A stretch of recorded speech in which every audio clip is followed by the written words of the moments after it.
Horror Season 1. Episode 2. A Map of Secrets. In Tim's journal, Eleanor finds a map of the town with several locations marked in red. One spot, labeled the chapel, stands out.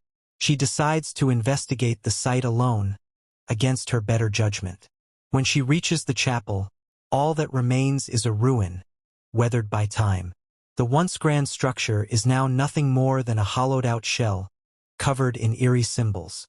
As she examines the ruins, she feels a chill and hears whispers on the wind.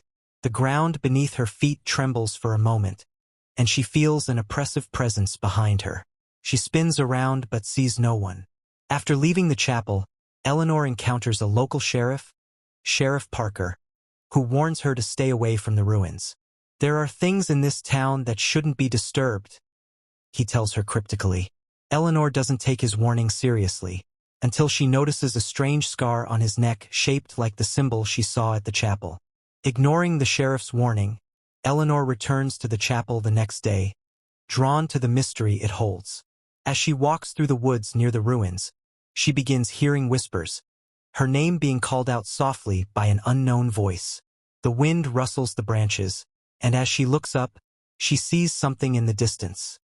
An unnatural shadow that moves with an intelligence of its own. It's too large to be human, yet too shapeless to be anything identifiable. Eleanor runs toward the shadow, desperate to see what it is, but the figure disappears into the trees. She stumbles upon a small campfire, long abandoned, with several children's shoes scattered around it. The sight sends a wave of dread through her. She hears the voice again, louder now. "Leave this place."